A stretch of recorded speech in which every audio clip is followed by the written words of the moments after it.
જો તમારી ચેનલ પર પહેલી વખત આવ્યા હોય તો સબસ્ક્રાઇબ બટન દબાવી અને બેલ આઇકનને પ્રેસ કરી દેજો. વૈદિક સંસ્કૃતિ. તો વૈદિક સંસ્કૃતિ છે એને બે વિભાગમાં વહેંચવામાં આવે છે. એક તો વૈદિક સંસ્કૃતિ અને બીજું છે અનુવૈદિક સંસ્કૃતિ. તો આ જે વૈદિક સંસ્કૃતિ છે એ આપણે જોઈએ તો કયાથી કયા સમયગાળાના વૈદિક સંસ્કૃતિ કહેવાય. તો આપણે ઋષિ મનુ છે તો એ મનુથી લઈ અને મહાભારત છે તો ત્યાં સુધીનો જે સમયગાળો છે ને તો એ સમયગાળાને આપણે વૈદિક સંસ્કૃતિ એવું નામ આપીએ છીએ. અને મહાભારતથી લઈ અને ભગવાન ગૌતમ બુદ્ધ છે તો ત્યાં સુધીનો જે સમયગાળો છે એને અનુવૈદિક સંસ્કૃતિ કહેવાય. તો હવે આપણે વાત કરવાના છીએ આર્યો વિશે. તો આર્યો છે એ આર્ય શબ્દનો મતલબ થશે શ્રેષ્ઠ. અને શ્રેષ્ઠ છે એ એના વિશે વાત કરીએ તો જે આર્યો છે તો એ આર્યો એટલે કે પ્રાચીન સમયના હિન્દુ છે એને આર્યના નામથી જાણવામાં આવતા હતા. અને આ જે આર્યો છે તો એના વિશેની જે માહિતી છે એ આપણને ઋગ્વેદ છે એમાંથી મળે છે. હવે વાત એમ હતી કે ઈસવીસન પૂર્વે 1500ના સમયગાળામાં વાયવ્ય ખૂણેથી જે પર્વતો છે એને ઓળંગી અને આર્ય પ્રજા છે એ હિંદમાં આવી હતી. અને એના 5000 વર્ષ પહેલા એટલે કે આજથી 5000 વર્ષ પહેલા જે ભૂમધ્ય પ્રજા છે બરાબર એ પણ ભારતમાં આવી હતી. એટલે કે આજથી 5000 વર્ષ પહેલા વાયવ્ય ખૂણો રહ્યો એ જ ખૂણેથી જે ભૂમધ્ય પ્રજા છે એ ભારતમાં આવી અને એને આપણે દ્રવિડ એવું નામ આપ્યું. અને આ જે આર્ય પ્રજા છે એમની જે સંસ્કૃતિ છે એટલે કે આર્ય સંસ્કૃતિ. અને આ જે સંસ્કૃતિ છે એને દક્ષિણમાં પ્રચાર કરનાર ઋષિ હતા એનું નામ હતું અગસ્ત્ય. તો આર્ય છે એના વતન વિશે લોકો છે એ પોતાના મતો છે એટલે કે વિદ્વાનો છે એ પોતપોતાના મતો અલગ અલગ આપે છે. જેમ કે લોકમાન્ય ટિળક છે તેમણે ઉત્તર ધ્રુવ છે તો એને આર્યનું જે નિવાસ સ્થાન છે એ પોતે ગણાવે છે. ત્યારબાદ રહોડ કરીને એક જે આપણે વિદ્વાન છે તો એ વિદ્વાને મધ્ય એશિયા અને ઈરાનની ઉત્તરે એટલે કે કાસ્પિયન સમુદ્રની પૂર્વે જે ભાગ છે એને આર્યનું નિવાસ સ્થાન તરીકે ઓળખાવે છે. તો પ્રોફેસર મેક્સ મુલર છે એ મધ્ય એશિયા અને આર્યનું વતન છે એ ગણાવે છે. ત્યારબાદ પ્રોફેસર ચાર્લી છે તો પ્રોફેસર ચાર્લી છે એની પહેલા પણ એક વિદ્વાન હતા. એમણે જે આર્યો છે એનું જે નિવાસસ્થાન છે એને દક્ષિણ રશિયા છે એ કીધું હતું, પરંતુ પ્રોફેસર ચાર્લીએ તો સંશોધિત કરી અને એ પુરવાર કરી બતાવ્યું કે ભાઈ દક્ષિણ રશિયા છે એ આર્યનું વતન છે. હવે વાત કરીએ આપણે આર્યોની શાસન વ્યવસ્થા. તો આર્યો છે એમાં એનું જે આપણે કહેવાય ને કે જે મૂળ એકમ છે એ હતું કુટુંબ. અને કુટુંબથી આપણે કહીએ ને તો કુટુંબ ભેરા મળી અને એક ગ્રામ બનતું અને ગ્રામ બધા ભેરા મળીને 20 બનતું અને 20નો જે વડો હતો એને 20પતિ કહેતા. ત્યારબાદ રાજા. તો આપણે જોઈએ છે કે રાજા છે તો રાજા માટે એક શબ્દ વપરાતો હતો અને જેનો શબ્દ હતો રાજન. અને આ જે રાજન શબ્દ છે એમાં આપણે વાત કરીએ તો જે રાજાનું પદ રહ્યું ને એ વંશ પરંપરાગત હતું. એટલે કે રાજા છે તો રાજા અવસાન પામે પછી એનો જે પુત્ર છે તો એ ગાદી પર આવતો હતો. તો આવી જ રીતે રાજાનું પદ છે એ વંશ પરંપરાગત હતું. ત્યારબાદ રાજા છે તો એ રાજા એક વિશાળ અને શૃંગારિત મહેલ છે તો એ મહેલમાં પોતે રહેતો હતો. અને રાજા રહ્યો એની મુખ્ય ફરજ એ હતી કે ભાઈ પ્રજાનું રક્ષણ કરવાની એમની મુખ્ય ફરજ હતી. ત્યારબાદ ક્યારેક એ યુદ્ધ થાય તો એવા સમયે સૈન્ય છે તો એ સૈન્યની પણ આગેવાની લેતો હતો. તો એનાથી શું થાય કે રાજા છે તો એ સૈન્યની આગેવાની લેતો અને જે પ્રજા છે અને સૈન્ય છે તો એનો પોતે બચાવ કરવા માટે તત્પર રહેતો એમ કહી શકાય. ત્યારબાદ રાજા છે તો એને મદદ કરવા માટે પુરોહિત છે એ પુરોહિતની મદદ પણ લેતો હતો. અને રાજા આપણે એમ કહી શકાય કે પુરોહિતની મદદ લેતો અને રાજ્યમાં એ પોતે ક્યારેક જે જાસૂસ છે તો ગુપ્તચર છે એ પણ એ પોતે રાખતો હતો. સભા અને સમિતિ. તો સભા અને સમિતિનો ઉલ્લેખ ઋગ્વેદમાં છે. અને રાજ્યના રાજા છે તો રાજાને સલાહ આપવા માટે વૈદિક સાહિત્યમાં જે સભા અને સમિતિનો ઉલ્લેખ જોવા મળે છે. અને આ જે સભા અને સમિતિ છે તો એની પ્રજાપતિની દુહિતા બે જોડિયા પુત્રી ગઈ છે કે ભાઈ સભા સમિતિ છે તો સભા અને સમિતિ એ બે અલગ અલગ છે અને બંનેના આપણે જોઈએ તો કામ પણ અલગ અલગ છે. જેમ કે સભા છે તો સભા એ સમિતિ કરતા નાની હતી એટલે કે આનો મતલબ સમિતિ એ સભા કરતા મોટી હતી. જેમ કે સભા છે તો સભામાં રાજ્યના આગેવાન છે તો એ બધા ભાગ લેતા અને એમાં બેસતા હતા. પરંતુ જ્યારે સમિતિ છે તો એમાં જે સમગ્ર ગામ એટલે કે જે સમગ્ર 20 છે તો 20ની જે જનતા છે તો એ સમિતિમાં ભાગ લેતી હતી. અને જ્યારે આપણે વાત કરીએ તો આ જે સભા છે તો સભામાં પિતરના નામે પિતર, વૃદ્ધ આવા જે નામો છે એનો પણ ઉલ્લેખ આપણને ઋગ્વેદમાં મળે છે. સભાના જે વિષય છે તો એમાં રાજ્ય છે તો રાજ્યને લગતા જે કોઈ પણ પ્રશ્ન છે તો આ પ્રશ્નોની ચર્ચા કરવામાં આવતી, અને એ સમય દરમિયાન જે કહેવાય કે ભાઈ એનો જે ન્યાય છે તો એ ન્યાય પણ એને ત્યારે જ મળી જતો હતો. અને જ્યારે સમિતિ છે તો સમિતિમાં વિષય હતો એ આધ્યાત્મિક હતો, અને ત્યારે જે સભા છે તો સભામાં શું હતું કે ભાઈ જે રાજ્યના પ્રશ્નો છે પ્રશ્નોની ચર્ચા થતી, લોકો છે તો એને ન્યાય મળતો, અને આ જે ન્યાય અપાઈ જાય ત્યારબાદ આ જે સભા રહી તો એ આખી ક્લબ છે તો એ ક્લબમાં ફેરવાઈ જતી કે ભાઈ અહીંયા જુગાર પણ રમાતો અને દારૂ છે એ મદ્યપાન એ પણ પીવાતો હતો. તો ત્યારબાદ વાત કરીએ સમિતિની. તો સમિતિ છે તો સમિતિમાં જે સભાપતિ છે એની ઈશાન કહેતા હતા, અને જ્યારે સભા છે તો સભાનું જે સ્થાન છે તો ક્યારેક રાજા છે તે પોતે પણ સંભાળતો હતો. અને સભા અને સમિતિ એ બંનેમાં વાણી સ્વાતંત્ર્ય છે એ હતું કે ભાઈ લોકો છે તો પોતાના જે પ્રશ્નો છે તો પ્રશ્નો વિશે ચર્ચા થઈ શકે. અને જ્યારે સમિતિમાં આપણે જોઈએ તો સુસંવાદિતા ક્યારેક ના જળવાય, કેમ કે આ જે આધ્યાત્મિક બાબતો ઉપર જ્યારે ચર્ચા કરવામાં આવતી તો ક્યારેક શું થાય કે વાતાવરણ ગરમ થઈ જાય. તો એવા સમયગાળા દરમિયાન વાદ વિવાદમાં સુસંવાદિતા જાળવવા એક જે શ્લોક છે એની મને એક પંક્તિ યાદ છે તો મેં લખી છે. એમાં એનો અર્થ એમ કહે છે કે સભા એક છે તો તમારા મન પણ એક થાવ, એટલે કે તમારા મન એક થાવ. તો આ હતી વૈદિક સંસ્કૃતિમાં સભા અને સમિતિ. આર્યના જીવનની સામાજિક સ્થિતિ. તો તેમની સંસ્કૃતિ છે એક ગ્રામ્ય સંસ્કૃતિ હતી. સમાજનું એકમ એ કુટુંબ હતું કે ભાઈ આ કુટુંબ છે એનું સમાજનું એકમ હતું, અને જે પિતૃ પ્રધાન કુટુંબ વ્યવસ્થા છે એ આર્યના સમય દરમિયાન હતી. અને પુત્રનો જન્મ છે એને એક ઉત્સવના પ્રસંગ રૂપે ઉજવાતો હતો. હવે જોઈએ આપણે સ્ત્રીઓનું સ્થાન.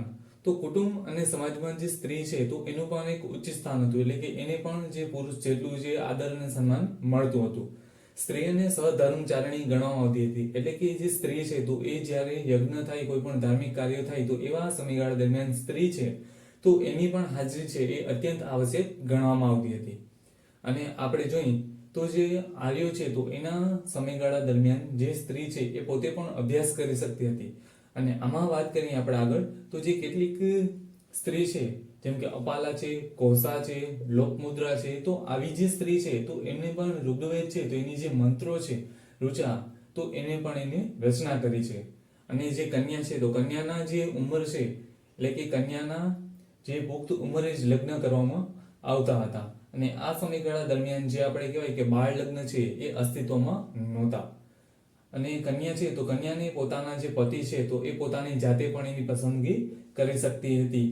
અને જે સ્ત્રી છે તો એક પત્નીત્વ પ્રથા છે એ દરમિયાન સમાજમાં પ્રચલિત હતી. હવે વાત કરીએ આપણે આર્યો છે તો એમનો ખોરાક વિશે. તો આર્યો શાકાહારી અને માંસાહારી એમ બંને પ્રકારે હતા, કારણ કે એનો જે ખોરાક છે એમાં ઘઉં છે, ચોખા છે, જવ છે, દૂધ અને ઘી, આ સિવાય માંસ અને માછલા છે તો એ પણ એ પોતે ખાતા હતા. અને જે તહેવારો છે અથવા તો જે ઉત્સવો છે તો આવા પ્રસંગ દરમિયાન એ પોતે સોમરસ છે, આ એક આપણે રસ છે જે વેલ હોય સોમ નામની એમાંથી જે મળે છે તો આ જે સોમરસ છે તો એ સોમરસ તે પોતે પીતા હતા. ત્યારબાદ પોશાક. તો સ્ત્રી અને પુરુષ. તો સ્ત્રી અને પુરુષ છે એ જ્યારે ઉપરના ભાગે વાસ પહેરતા એટલે કે કપડો છે એને વાસ કહેતા, અને નીચેનો જે ભાગ છે તો એના માટે નેવી વસ્ત્ર છે એનો ઉપયોગ કરતા હતા. અને આ જે વસ્ત્રો છે તો એ ઊન, સૂતરાવ અને ચામડા છે તો એનાથી જે બનેલા વસ્ત્રો છે એ પોતે વાપરતા હતા. ત્યારબાદ ઘરેણાની આપણે વાત કરીએ, અલંકારની. તો એ જે ઘરેણા છે તો એ પથ્થરના અને સોનાના ઘરેણા છે એ પોતે ગળામાં અને ડોકમાં છે તો એવા ઘરેણાનો પોતે ઉપયોગ કરતા હતા. હવે વાત કરીએ મનોરંજનની.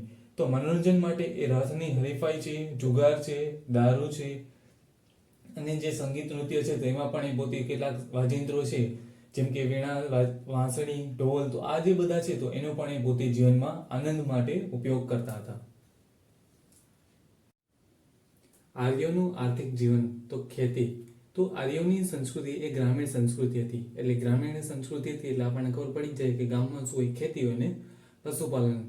તો આ ખેતી અને પશુપાલન છે એ જ આર્ય લોકોનો મુખ્ય વ્યવસાય હતો. અને એ ઘઉં, જવ અને ચોખા છે તો આવા જે પાક એ પોતે ખેતીમાં ઉગાડતા હતા. અને ખેતરને ખેડવા માટે ઘણીવાર હળ અને જે બીજા સાધન છે તો એનો પણ એ ખેતરમાં ઉપયોગ કરતા.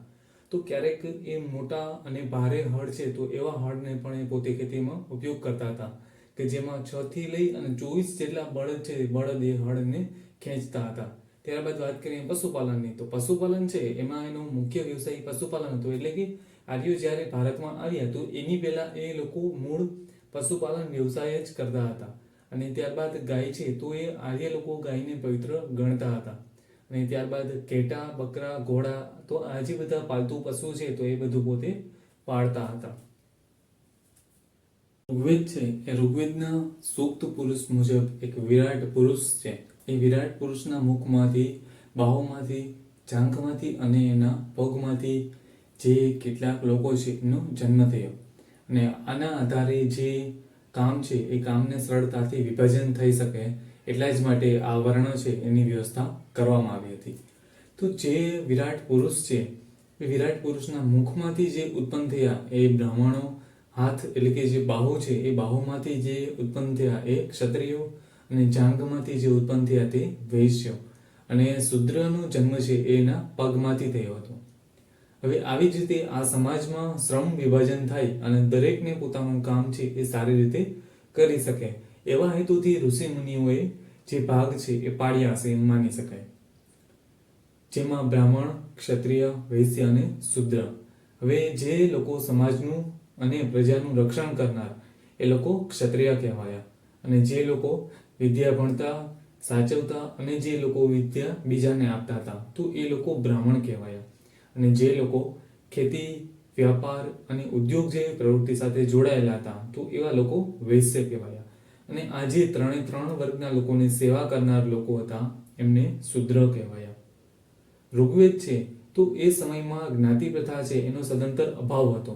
પરંતુ જે કહી શકાય કે લોકો છે તો એ જન્મ આધારે નહીં પરંતુ કર્મ છે તો કર્મના આધારે જેનો વર્ણ છે તો એ નક્કી થતો હતો.